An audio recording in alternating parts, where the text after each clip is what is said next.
Assalamualaikum warahmatullahi wabarakatuh. Dalam kesempatan kali ini, kami akan membahas tentang bentuk-bentuk advokasi. Stay tune ya guys. Dalam kehidupan sehari-hari, seringkali kita menemukan berbagai masalah publik seperti kebijakan yang tidak tepat sasaran, pelayanan publik yang buruk, dan hak-hak masyarakat yang belum terpenuhi. Untuk mendorong perubahan dan memperjuangkan keinginan rakyat, kita harus menempuh langkah advokasi. Apa sih yang dimaksud dengan advokasi? Advokasi adalah upaya atau usaha untuk mempengaruhi kebijakan, keputusan, dan tindakan pihak berwenang agar lebih berorientasi kepada kepentingan rakyat.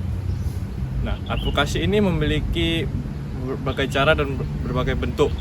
Bentuk advokasi yang pertama adalah bekerja dalam sistem. Cara ini dilakukan dengan memanfaatkan mekanisme dan prosedur yang sudah tersedia dalam suatu lembaga atau organisasi. Misalnya, menyampaikan aspirasi melalui forum musyawarah desa, mengikuti rapat konsultasi publik, atau mengajukan keluhan kepada instansi pemerintah.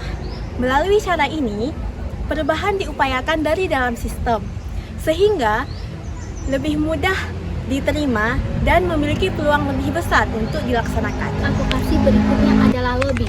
Lobby merupakan upaya membangun komunikasi dan pendekatan dengan pihak yang memiliki kewenangan dalam pengambilan keputusan.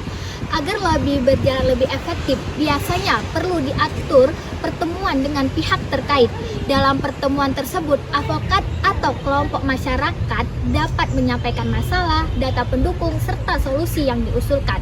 Tujuan dari lobby ini adalah untuk membangun pemahaman dan memperoleh dukungan terhadap isu yang diperjuangkan. Advokasi juga dapat dilakukan melalui penulisan policy paper atau naskah kebijakan. Policy paper berisi analisis suatu permasalahannya, dampaknya bagi masyarakat, serta rekomendasi kebijakan yang dapat diambil. Nah, dokumen ini kemudian dikirimkan kepada pihak yang berwenang seperti pemerintah, DPRD, ataupun lembaga yang terkait. Dengan adanya data dan argumentasi yang kuat, policy paper dapat menjadi bahan pertimbangan dalam proses pengambilan keputusan. Selanjutnya, menyiapkan dan menyampaikan presentasi publik merupakan salah satu bentuk advokasi yang dilakukan dengan cara menyampaikan informasi, data, fakta, serta solusi kepada masyarakat atau pemangku kepentingan secara langsung. Presentasi yang baik harus disusun secara sistematis, menggunakan data yang akurat, serta disampaikan dengan bahasa yang mudah dipahami. Nah, tujuannya adalah agar masyarakat memahami masalah yang terjadi dan memberikan dukungan terhadap perubahan. Nah, bentuk advokasi berikutnya adalah merancang dan melakukan presentasi publik. Sebelum suatu gagasan disampaikan kepada masyarakat atau pemangku kepentingan, diperlukan pemahaman yang matang agar pesan yang disampaikan dapat dipahami dengan baik. Nah, perencanaan tersebut meliputi penentuan tujuan, penyusunan materi, penggunaan data yang valid, pemilihan media yang tepat, serta cara penyampaian dengan karakteristik audiens. Setelah semuanya dipersiapkan, presentasi dapat dilakukan secara jelas, komunikatif, persuasif, sehingga mampu membangun kesadaran serta mendorong terhadap isu yang diperjuangkan. Untuk advokasi yang terakhir adalah melakukan demonstrasi publik.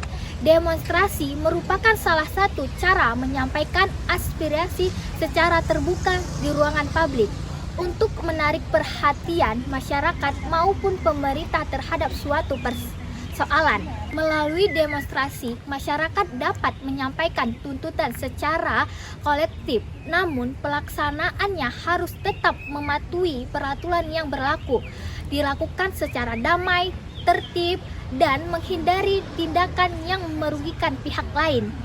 Dengan demikian, demonstrasi dapat menjadi sasaran yang efektif untuk mendorong perubahan kebijakan dan memperjuangkan kepentingan publik. Dari penjelasan tadi dapat dipahami bahwa advokasi tidak hanya dilakukan melalui demonstrasi saja.